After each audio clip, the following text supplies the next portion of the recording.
اور اب 50,000 ٹن کھاد چین سے درآمد کی جا رہی ہے، اور اس میں ایک لمبی پیدا کی جائے گی۔ بحران پھر بھی رہے گا، کیونکہ بحران ان کی ایک سازش کا حصہ ہے۔ درآمد کی جا رہی ہے کھاد،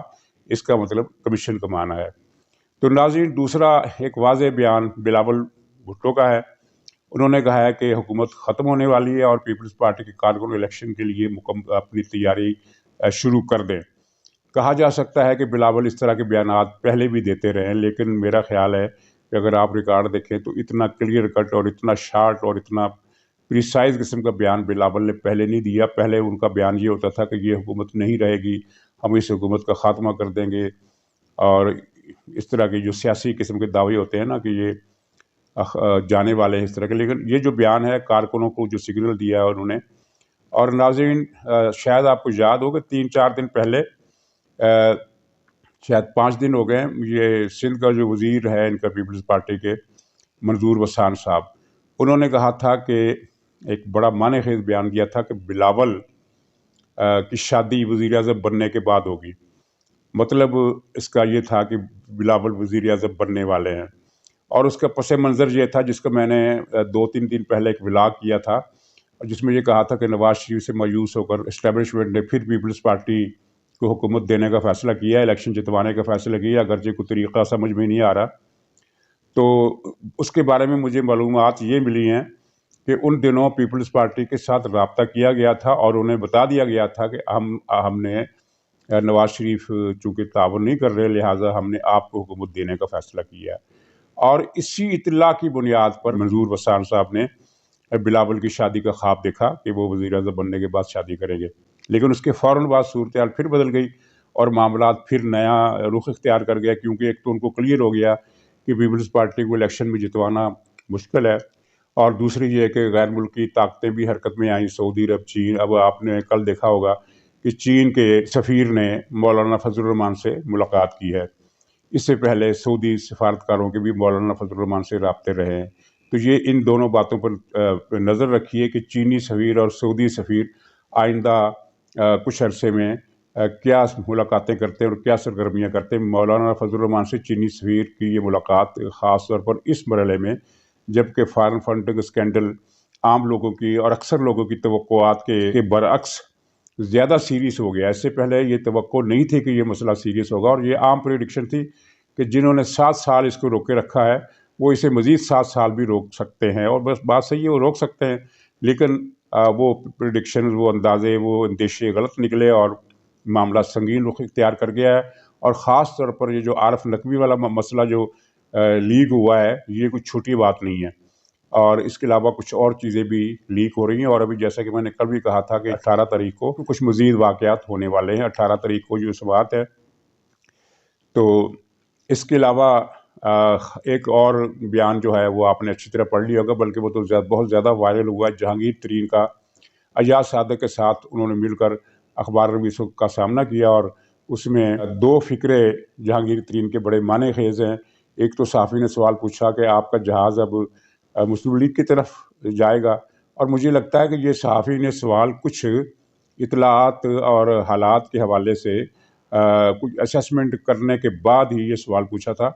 کیونکہ اس طرح کا سوال عام روٹین میں جہانگیر ترین سے بنتا نہیں ہے۔ تو جہانگیر ترین نے اس کا جواب وہی دیا جو اس سوال کا جواب بنتا تھا کہ جہاز کسی بھی طرف رخ کر سکتا ہے۔ اس فقرے کو ٹی وی چینلز نے بھی اہمیت دی ہے، اور دوسرے ولاگرز نے بھی اہمیت دی ہے، سوشل میڈیا پر بھی یہ چل رہا ہے، اسی کو اہمیت ملی ہے۔ لیکن اس کے ساتھ اس سے زیادہ اہم فقرہ جو وہ نظر انداز کر دیا گیا، وہ کسی مبہم سے سوال کے جواب میں جہانگیر ترین نے کہا کہ جو ہونا ہے وہ تو ہو ہی جائے گا۔ کیا ہونا ہے؟ ظاہر ہے، یعنی وہ یہ تو نہیں کہہ رہے کہ میں تحریک انصاف میں واپس جا رہا ہوں، تحریک انصاف سے تو خیر انہوں نے چھوڑی بھی نہیں ہے، لیکن یہ دونوں باتوں کو آپ ملا کر دیکھیے تو بات کلیئر ہے۔ مسلم لیگ کو اگرچہ جہانگیر ترین کے جہاز کی ضرورت نہیں ہے، اور انہیں جہانگیر ترین کا جہاز استعمال بھی نہیں کرنا چاہیے، کیونکہ جہانگیر ترین صاحب ایک بدنام آدمی ہیں، بہت بڑی کرپشن میں ملوث ہیں، اور عمران خان کے ساجد دھار رہے ہیں۔ اس ملک میں جو مصیبتیں نازل ہوئی ہیں، عمران خان ان کا مین مجرم ہے، تو یہ جہانگیر ترین بھی اس کے شریک ملزم ہے، اور لینا چاہیے بھی نہیں، اور لینے کی ضرورت بھی نہیں، کیونکہ جو حالات جا رہے ہیں اس میں اگر الیکشن فیئر اینڈ فری ہو جاتے ہیں تو اس میں مسلم لیگ خود بخود جیت جائے گی، مسلم لیگ کو نہ تو کسی EVM مشین کی ضرورت ہے، نہ کوئی سسٹم بٹھانے کی ضرورت ہے، نہ کسی کے جہاز کی ضرورت ہے، نہ یہ فرمائش کرنے کی ضرورت ہے کہ فلاں فلاں فلاں بندے کو اٹھوا کر ہمارے کیمپ پہ شامل کر دو اور فلاں فلاں کے کاغذات مسترد کرا دو. اس طرح کا کوئی چکر ہی نہیں ہے. لیکن جہانگیر ترین کا یہ فکرہ جو ہے وہ اس بات کی علامت ہے کہ وہ ایاز صادق کے ذریعے اپنی پرانی دوستی کو استعمال کرتے ہوئے مستقبل کے کسی بھی نظام میں مستقبل میں جو کچھ ہونے والا ہے اس میں اپنے لیے کوئی گنجائش پیدا کرنا چاہتے ہیں. ورنہ اس بیان کا، ان دو فکروں کا اس کے علاوہ کوئی مطلب ہی نہیں ہے. خاص طور پر یہ جو جہاز کسی طرف بھی رخ اختیار کر سکتا ہے، اور وہ جو فکرہ میں نے بتایا کہ جس کو عام طور پر نظر انداز کیا کہ جو کچھ ہونا ہے وہ تو ہو ہی جائے گا، اس کا مطلب یہ ہے کہ ہونی کا پتہ جہانگیر ترین کو چل گیا ہے. اور اندازہ یہ ہے کہ جہانگیر ترین یا اس طرح کے کچھ اور جو لوگ ہیں باخبر، انہیں یہ بھی پتہ چل گیا کہ کیا ہونے والا ہے، اور انہیں یہ بھی پتہ ہے کہ ٹائم ٹیبل کیا ہے.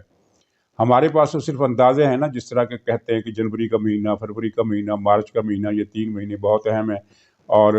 عمران خان کے بیان سے بھی اس کو تقویت ملتی ہے کہ اگلے 3 مہینے بہت اہم ہیں. لیکن اصل ٹائم ٹیبل کیا ہے اس کا کچھ لوگوں کو پتہ ہے. اور یہ کہنے میں کوئی حرج نہیں ہے کہ عمران خان کو شاید پتہ نہیں ہے، کیونکہ عام طور پر جب کسی حکمران کے برے دن آتے ہیں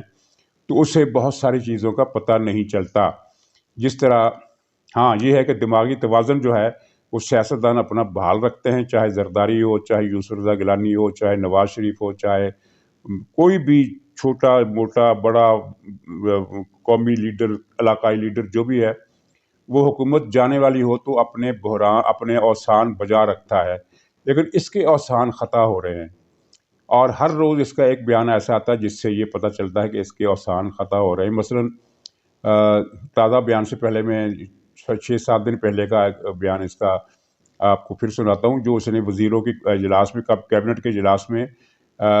یہ وزیروں کو حکم دیا تھا کہ عوام کو بتائیں کہ پاکستان میں کوئی مہنگائی نہیں ہے، یہ صرف اپوزیشن کا شور ہے. ظاہر یہ دماغی توازن کے خراب ہونے کی علامت ہے، اوسان خطا ہونے کی علامت ہے. تو کل جو اس نے بیان دیا وہ یہ کہا کہ اچھی بات یہ ہے کہ اب ہمیں اس بات پر اطمینان ہے، اس پر خوشی ہے کہ ہمارے ووٹ بینک میں کمی نہیں ہوئی. تو اس کا یہ دو مطلب نکلتے ہیں کہ یا تو اس کو بتانے والے غلط بتا رہے ہیں، لیکن میں اس مطلب کو نہیں مانتا.